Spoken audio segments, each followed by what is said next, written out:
Well, good morning. I've been giving this little speech, the Digital Tsunami, through the region, and typically I get up and say words like Salamapagi, or Josan, or Nihama, and I've been dying to stand on the stage and say G'day. So, G'day. You'll notice that I'm walking around with a cell phone, a smartphone, from time to time, and that's a prescient reminder that much of what we're going to talk about today emanates from this little baby. When Steve Jobs, and I will come to this later, but I'm going to jump ahead. When Steve Jobs said everything changes now, this will be different, in 2007, it really has started a revolution. Where I live in Asia, everything's based around the smartphone. We'll come back to that. You'll see that this address is called the Digital Tsunami. It's a relatively emotive term, tsunami, but I think with some justification. If you look at newspapers and news articles, you see a lot of emotive language about digital disruption and innovation. There's a legion of advisors, speakers, consultants making their living out of digital disruption. And there are varying views. There are quite varying views on the subject. You've got university professors from Harvard like Clayton Christensen and Michael Porter, who are really world experts in business models, innovation and disruption.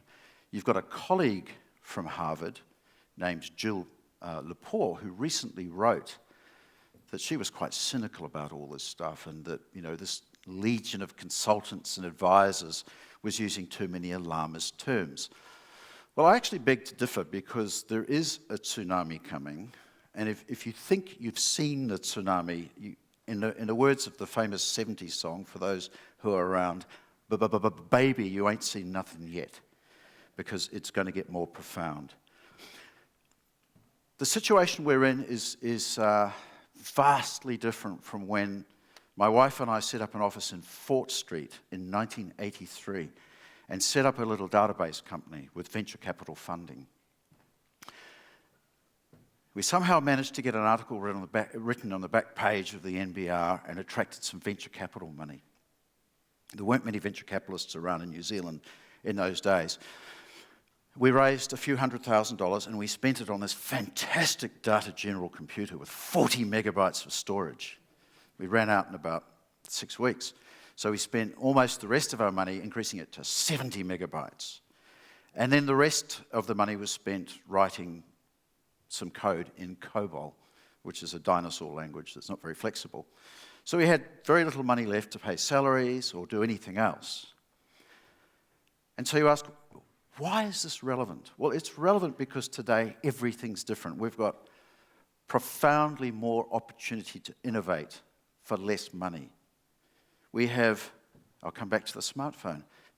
In this smartphone is more processing power than NASA had when man landed on the moon in '69. We have the cloud, so you don't need to buy that Data General 70 meg of storage. You can crowdsource, you can get your development done in places like the Philippines or India or Slovenia for that matter for $15,000 a year, and you don't even need to pay that full salary. You just pay per job and you do it on the web. So the ability to get stuff done, get to market and not spend money is creating the scope and opportunity for innovation in a way that just didn't exist back then. I'm going to talk about very, very quickly about 3 books that have been written, and I'm going to extract 3 themes from them. The 3 themes are that this is happening really, really fast. Secondly, that it's creating great uncertainty. And thirdly, it's creating collateral damage.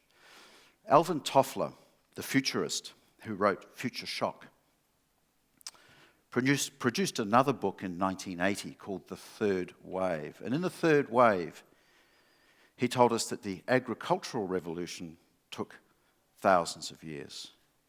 He told us that the industrial revolution took hundreds of years. And he told us that the third wave, the IT revolution, would take a handful of decades. That was 1980, very prescient. not that far on, we are in the middle of an absolute revolution. So that's the first theme. It's moving at lightning speed. The second theme in a book called I Disrupted is that there is great uncertainty.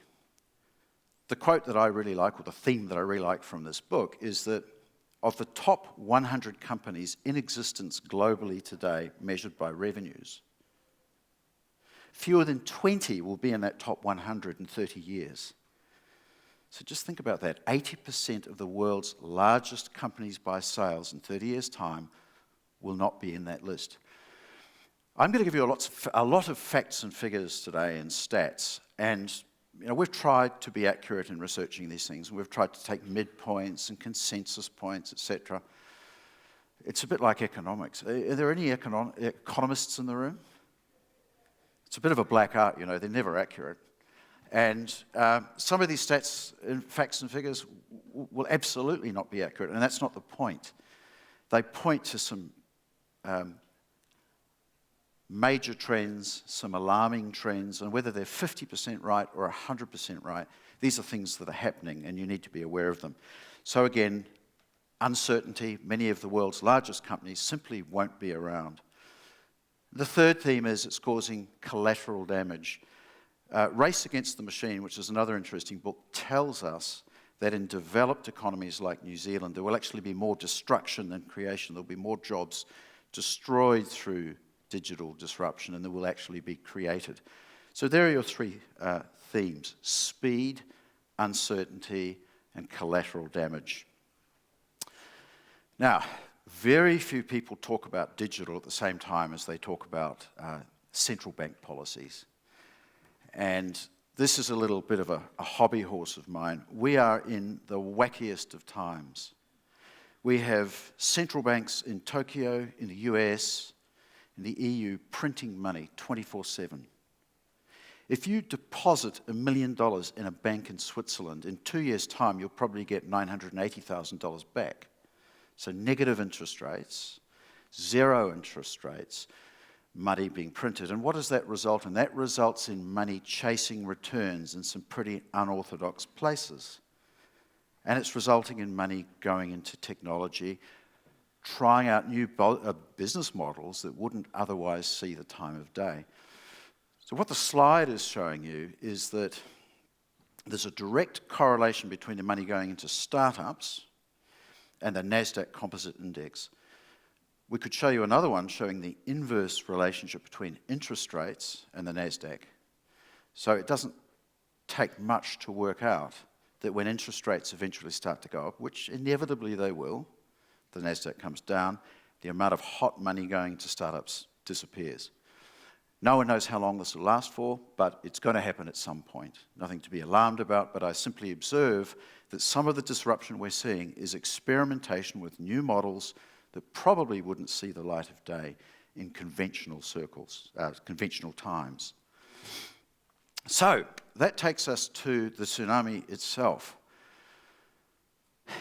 To my way of thinking, there have been two phases to the digital tsunami, and I exclude from that the tech bubble that ended in around about 2000. The tech bubble was a time of experimentation. It was kind of like an appetizer for the main course. We didn't have broadband, we didn't have the skills, we didn't have the knowledge, and we certainly didn't have these things. So in a way, it was kind of doomed to fail. A number of new business models were spawned, and some great companies emerged, and some of the leaders today. Some of those, ironically, are now being disrupted themselves. So some very major survivors from the dot-com boom are now actually quite vulnerable. But the two phases of the tsunami that I want to talk about today are 1.0, which is the decade from 2000 to 2010, and 2.0 from 2010 onwards, and we're smack in the middle of that decade now. So let's recap what happened in 1.0, and I'll whistle through these. Travel agents in the US, there were 100,000 travel agents in the US in 2000. That fell by half to 50,000 as Travelocity, Expedia, Orbitz, Priceline rose and rose and rose. Music. We all know the story about CDs. Who's bought a CD recently? Well, good on you. And the interesting thing about CD sales is clearly the CD business has nearly died. But iTunes has had to buy Beats to stop being disrupted itself with the rise of subscription, music by subscription. Books. We all know the story about books, about how bookstores have gone broke. I did read in the paper that Whitcoulls is leaving Queen Street after all these years. So we know the story about books and the rise of downloads and so on. Cameras. Here's a great one. If you were Nikon or one of the major camera manufacturers, who would have thought that you would be disrupted by the humble mobile phone? Global camera sales last year dropped by 30%. The chart that you're looking at clearly plots the rise of smartphones with good cameras in them and digital cameras. If you actually tracked, I guess, analog cameras against that, it would look even worse. Advertisements.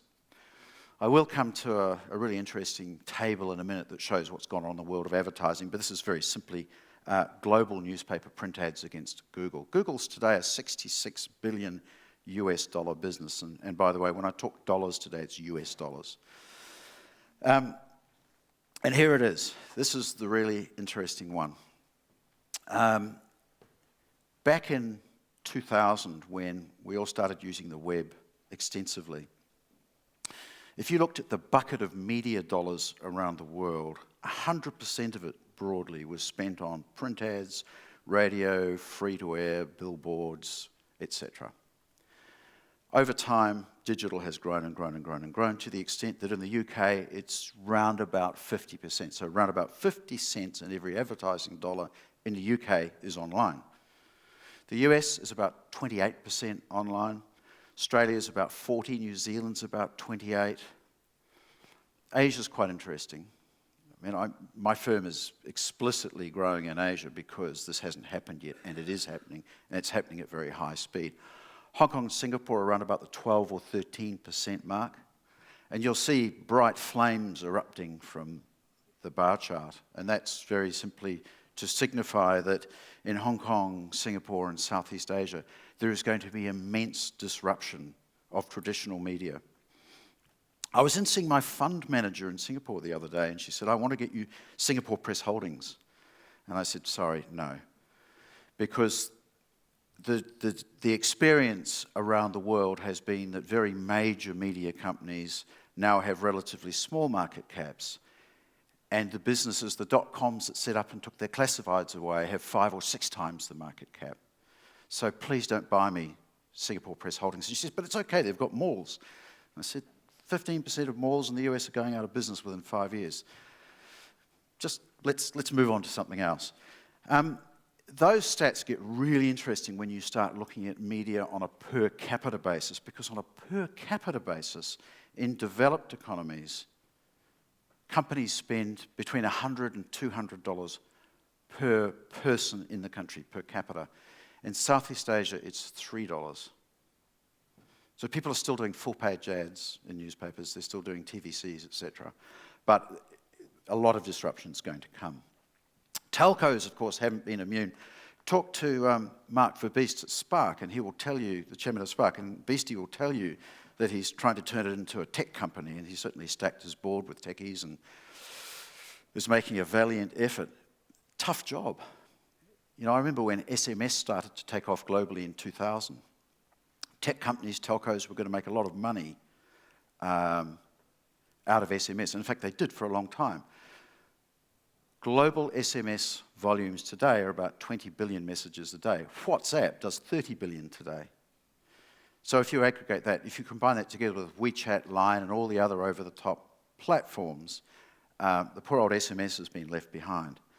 So you could be forgiven for thinking that if you're not a telco, you're not a newspaper company, you're not a free-to-air TV company, you're not a camera manufacturer, and you don't sell CDs, that it's all good. You're okay. I've survived. But the truth is there's a lot more stuff happening, and it's just around the corner, and that's the current decade 2010 onwards. So let's explore some of the themes. By 2020, some very interesting components will be in place. We'll have 4 billion people with smartphones connected to the web. We'll have 1 billion homes with Wi-Fi. We'll have 50 billion connected devices. We'll have 100 million cars on the road that talk to the web. And these trends will create massive industries that rival or exceed the size of our major industries today. So it's not the individual trends that give rise for concern. It's the combination of all these things, fueled by the cloud, by mobile phones, by the ubiquitous smartphone, which clearly I keep coming back to. It's the combination that's massive. So we have the Internet of Things or the Internet of Everything, depending on how you want to define it, and we'll come back to just what that is. You have the sharing economy. You have the cloud, and you have big data. Now combined, if these forecasts, these are midpoint forecasts, if these forecasts were to come to fruition, the combination of these factors would deliver twice the revenues currently that IBM, Microsoft, Google, Apple, and Samsung Electronics have. That's twice. Even if the forecasts are 50% wrong, these new industries will total those technology giants' revenues within 5 years. Now, I know there's some double counting in there because those companies do this stuff, but you get the point. Something very big is happening, and nobody tends to look at it all together. This, of course, is the Steve Jobs moment. These ubiquitous little devices, These ubiquitous little devices have taken over our lives. Our kids are on them 2.5 hours a day. Tablets and phones. We're buried in them. It's the first thing we do when we get up is check our email. Mine's been banned from the bedroom. It's been banned from the dinner table, and good on my wife for doing that. But they rule our lives, and they also enable us to do amazing things. If I felt so inclined on this visit to Auckland, I could have used Tinder to find companionship. I could have called an Uber to get to the bar, and I could have booked a room in someone else's house on Airbnb, all on this. And that's how everything's changed. Let's look, though, at the sharing economy, the Internet of Things, or everything, depending on which lexicon you use. The sharing economy is all about using stuff that's out there. Down in Queenstown, I have a man shed full of stuff I never use. I have power tools that I've used once. And I'm sure we're all the same. There is a generation of people out there that actually does care about the planet, and it doesn't have any money, that is inclined to share what's already out there. And it's called our kids. Now, these are kids who worry they're ever going to be able to afford to buy a home. They worry about the planet. They worry about the legacy we've left for them. And some of them, in fact, quite a few of them, like Uber, like Airbnb, and they like TaskRabbit in the US, and they like the concept of being able to use and reuse without all the capital expenditure. So there are people who predict that the sharing economy is going to be a $300 billion industry by 2020. Now, whether it's 100, 3 billion, or 500, manufacturers globally are taking note of this, because think about it. Avis and Hertz used to be owned by GM and Ford, from memory, and then they were spun off. You can see a model in future where car manufacturers, if they get sufficiently worried about this, are going to be actually thinking, well, my manufacturing volumes are going to go down, and I need to be thinking about maybe even short-term lease, turning my own fleet of cars I manufacture into an Uber-type service. These things are not out of the question. So here's a trend for you. Younger people will share things. You don't need to buy the power drill if you just need a hole in your wall.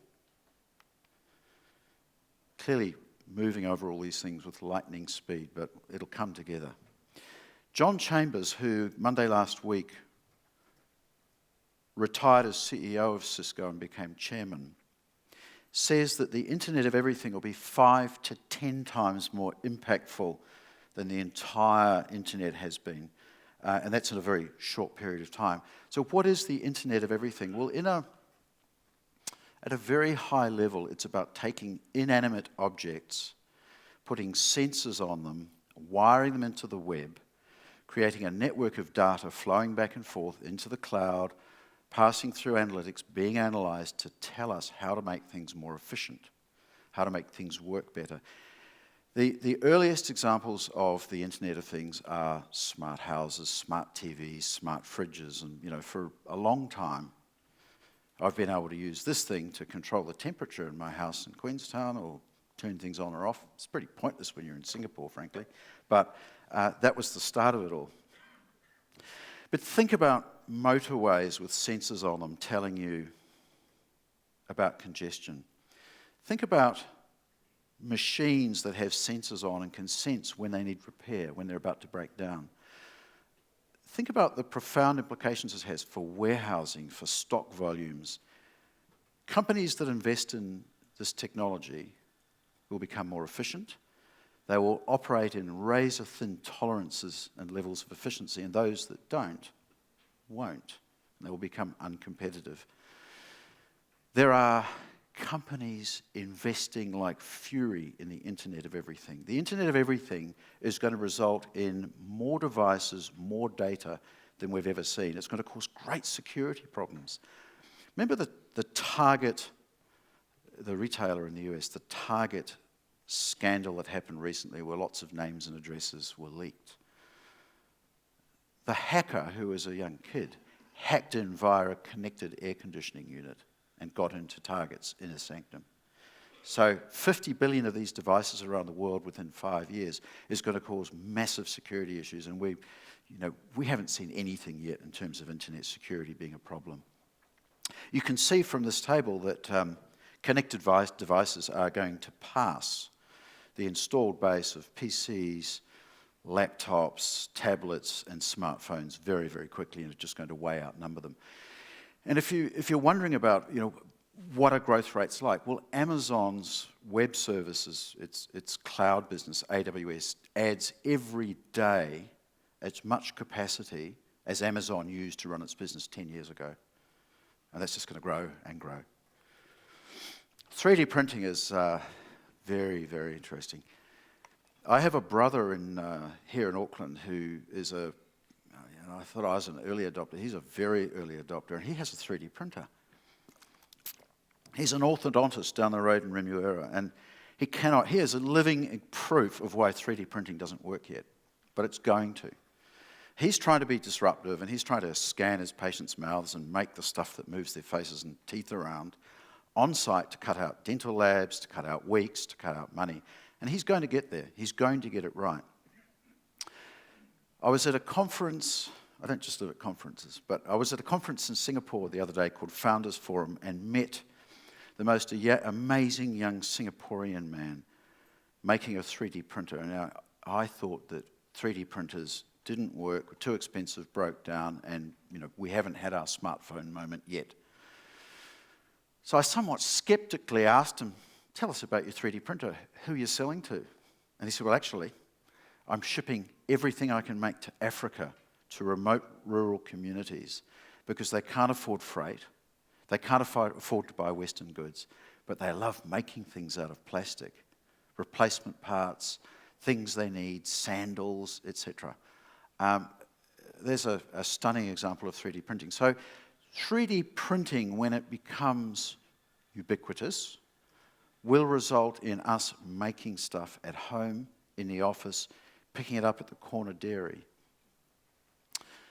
There are many, many examples. It'll result in mines. If a mine has a breakdown and a part needs to be flown in from Germany, and it's going to take a week, and it's losing $1 million a day, they'll turn on the 3D printer and they'll make it. It may not happen this year, but it's coming in the next 5 to 10 years. If my TV remote control breaks down, the little flap comes off, I'll be able to download a print, make a new one, slap it on. And that's going to change manufacturing patterns. Manufacturing will be done in your office, in your backyard, in the corner 7-Eleven, or at work. Not all manufacturing, but some manufacturing, and enough to rattle people's cages. You think about the manufacturing process, you think about warehousing, where you store the stuff you make, you think about logistics, you think about the truck driver who brings it into the city. You know, there's going to be more capacity than we need. Transport patterns are going to change because raw materials are going to be brought into cities to do this. There's going to be a legion of people that need retraining that don't have jobs. The new blacksmiths and the new steam locomotive engine drivers are going to need to be retrained. The picture you see in front of you is of a Xerox 914. And the Smithsonian magazine recently wrote a great article talking about 3D printing, and it used the 914 as a proxy. Xerox released the 914 in 1959 after 20 years of research into creating a commercial, affordable, easy-to-use, compact photocopier. It wasn't that compact. Some companies actually had to take windows out and use cranes to get the 914 into their premises. But it changed things. Photocopying in the US went from 20 million copies a year to 14 billion within 7 years. So that was a Steve Jobs smartphone moment, the 914. When HP or Apple produce a 3D printer that works reliably, quickly, efficiently, we will start making stuff at home. And then there will be industrial grade versions that make things out of alloys, etc., that will be used by industry on location. That'll change things as well. So everything ahead is going to be disrupted in some way, and it's the convergence of all this. It's the use of phones. It's the sharing economy. It's the Internet of everything. It's the massive amount of data out there. It's the cell phone, the smartphones. Everything really is being disrupted. This is quite a hard slide to read, and I'm very happy to make copies available to conferees. It's actually produced by LinkedIn. It's some original research of LinkedIn's. And it tells you that everything to the right of the dotted divide is a winner, grows, adds employees. Everything to the left shrinks. And I guess they're trying to predict who are the new CD manufacturers, who are the new camera manufacturers, who are the new newspapers and free-to-air TV stations. So rather than dwell on it, because we have 12 minutes and 8 seconds to go, I'll happy to make it available afterwards. Michael Porter poses a very interesting question. He says, you need to ask yourselves, what business are you in? The really difficult thing about predicting where we are today is that those two people in a garage somewhere are most likely to come up with something that will disrupt your business. And it may be an adjacency to what you're doing and what they're doing. It may not even be a planned event. Who would have thought that Johnny driving Mum's Corolla could become a taxi driver in an Uber X? Would Hilton have ever thought that I could rent out my spare room because I was short of cash and start taking away hotel nights? So disruption's coming from all sorts of different places, and the difference between products and services is getting blurred.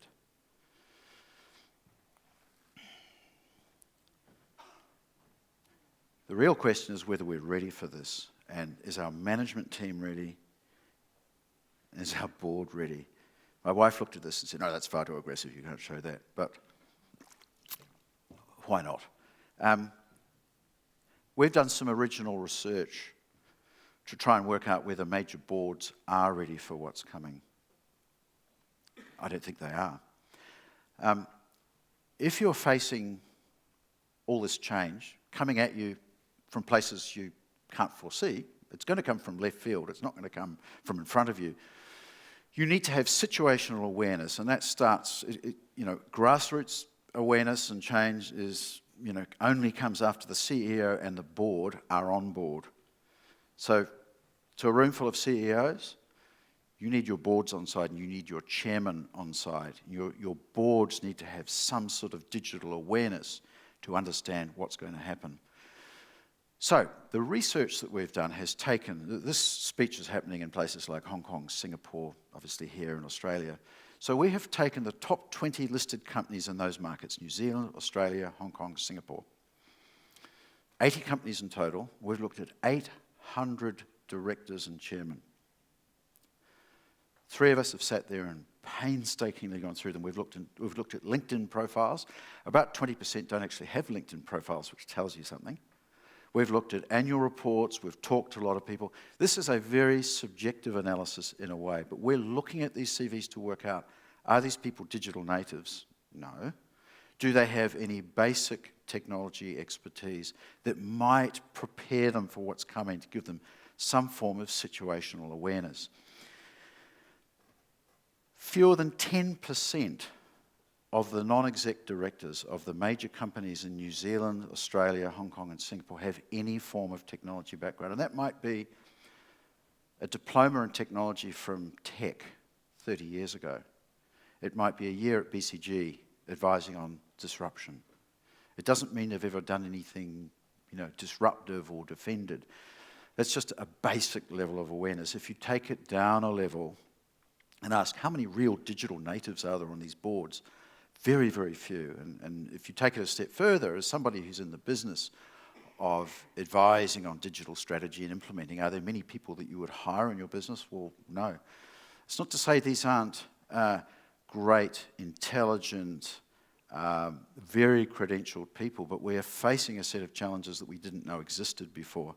Now, it gets even more profound if you take telcos and tech companies out of the list. So if you take Spark out, you take Xero out, etc., across the region, about between 4 and 5% of directors have that sort of basic level 1 technology expertise. And I'd argue that in an environment where you have this convergence of major forces, cheap processing power, cheap available talent around the world, and lots of young people able to think up new ideas in a garage somewhere, our boards need to be better prepared, way better prepared. So the digital tsunami is happening now, and it's happening quickly. It's happening on multiple fronts. It is actually more urgent than you think. Just because you survived, the decade of CDs and online travel, etc., doesn't mean you're okay. Even the disruptors are being disrupted. Leadership is absolutely a deciding factor. You've really got to get your boards on side, because if your board isn't on side or doesn't understand, you may get budget to do something profound and defensive or disruptive, but on the first road bump, you may lose your budget. So you need to have your board committed and with you and understanding. So the defining question of the moment is, will you disrupt or will you be disrupted? That is the digital tsunami. I'd be delighted to take questions.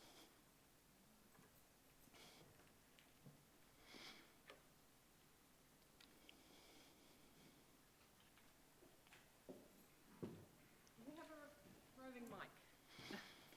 We have a mic on hand? I can talk loud. Can you? I think there's a mic coming. So. I'll grab my phone. Roger, thank you. It's always wonderful to be able to sit there and actually look into the future. And it's a bit scary, actually, just seeing how quickly the past is happening. So thank you for that insight. Pleasure. Question. Roger, thank you for that. I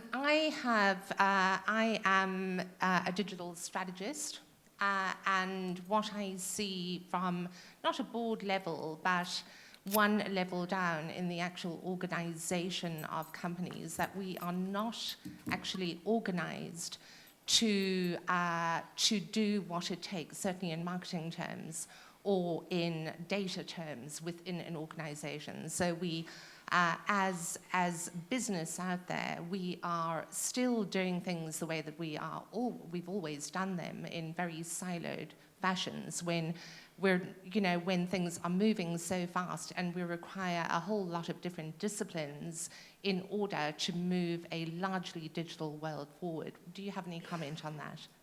Well, I think one of the problems of being in your company and trying to defend or attack is that you see the world through the lens of your own company, and you see the processes that you've always implemented, and you see things the way you understand them, but people from the outside see things quite differently. And so I met with a very large New Zealand company yesterday that has set up a skunk works outside the company to try and innovate because they know they can't do it inside. It depends on the company, depends on the circumstances. There is no cookie-cutter answer, I believe, to that question, but I think it does require great leadership that can get grassroots support for change. Without leadership, without the chairman and the CEO saying, we are stamping our mark on this organisation, we are disrupting, or we're going to defend our position, you're not going to get grassroots support, and you're not going to get the organisational change, whether it's inside your business or in a skunk work somewhere that you need. Does that answer your question? Another question from the floor? One here? Thanks very much. Thanks, Roger. I was just intrigued by those numbers in relation to advertising and digital advertising in particular. You quoted 50% sort of UK, 28 US, but Asia sitting down at 12. And it just didn't feel, I mean, I'm sure the numbers are right, but I couldn't quite understand in my mind why Asia was such a laggard in terms of digital advertising when you'd think it would be the reverse. No, it's quite interesting. PwC did a study recently on Singapore and said, why is Singapore such a laggard to go online? People are online, they are on their smartphone, but there are some real cultural barriers to doing things the way that we're used to here. So I'll give you an example. There's an entrepreneur who owns the equivalent of realestate.com.au in Singapore, property guru, and he complains that the property developers, the magnates, the really wealthy, successful people who build tower blocks of condominiums, should advertise through Property Guru. But instead, they like to play golf together, and they like to boast about the fact they've got full-page ads in the Straits Times. And they kind of compare notes on their ads. So there are some real cultural barriers.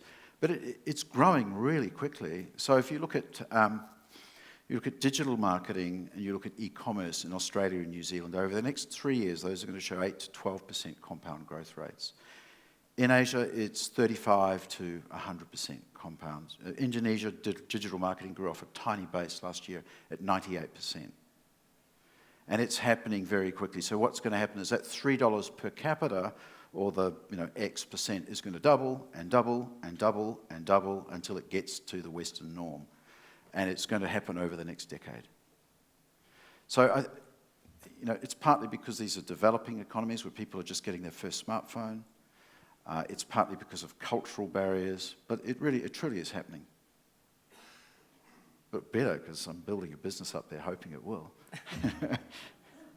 Come on, there must be more questions. This is actually quite important stuff. I've got a question for you. You've just emphasised the importance of leadership in terms of both at the board table and obviously at the executive table.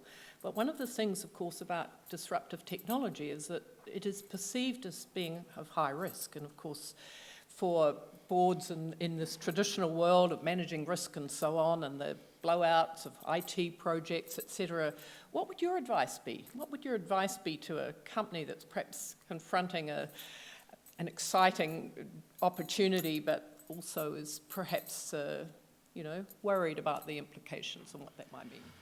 Well, I think the problem is, Joe, that if you sit there staring at the headlights coming towards you, worried about risk, you may well lose your way. You may well become one of those media companies that got disenfranchised. You need to get digital natives around the table, and you need to adjust your view on risk and return. I mean, so the question that I would ask is, what's more risky? Sitting there thinking, oh, this is too risky, or actually waking up one day and finding 5 years later that Trade Me has eaten into your business, or whomever it is, the equivalent in your industry. You can't sit still. So that's why that percentage of companies that you quoted will suddenly no longer exist. I mean, basically, if you don't adapt, then in fact you're likely to go the way of the dinosaurs. That's what I'm hearing. Or you may just be smaller, and you may find that there are more Googles and Airbnbs and businesses we'd never heard of that suddenly are giant, and you still exist, but you're a low growth or declining business. Right. It's not to say we're all going out of business, but other companies will rise and rise and rise. I mean, Uber, valued at $40 billion, it's got $10 billion in revenues, and it was formed in 2009. It's incredible. No, scary. But other questions from the floor? Roger, just looking across the convergence of the different forces that you talked about, do New Zealand companies have any particular opportunities or actually at any sort of disadvantage up against those forces? Oh, that's a tricky one. I think one of our advantages is we are so far away. We are, we're always inclined to be adventurous. We have to be entrepreneurial. We have to innovate, and that actually is an advantage. The disadvantage, of course, is we're so far from big markets. Well, when I left New Zealand, we had forestry, we had farming, we had tourism. And today we have a great F&B business, and we have a great technology business emerging. So clearly we've started to find new avenues for growth.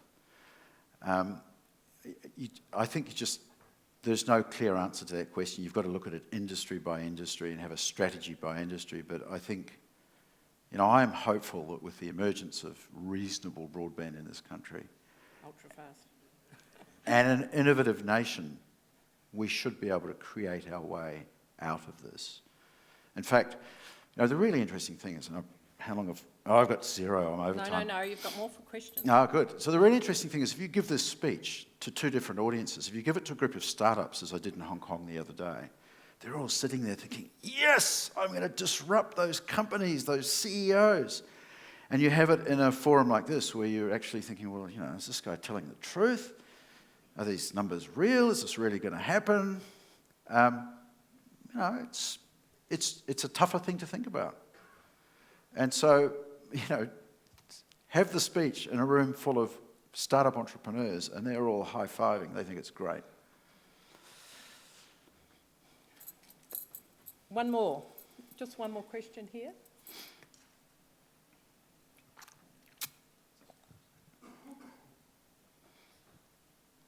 If you're trying to influence a board who really doesn't have that background, are there any things that you've seen that have been particularly effective in upskilling them and opening their mind and gaining their confidence?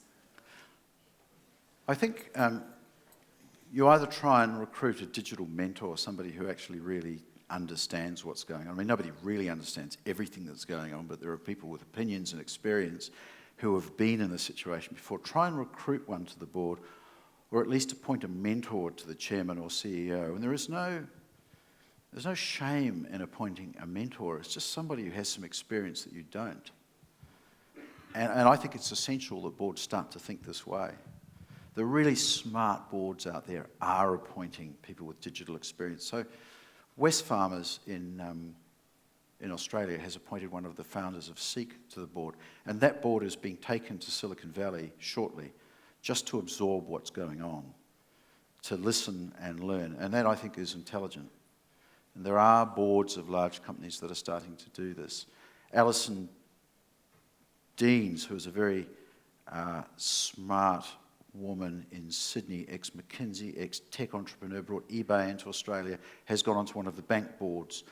Those are smart moves. And I think there needs to be an awareness that we need to go out there and hunt down people who have a view and some experience, and we need to engage with them.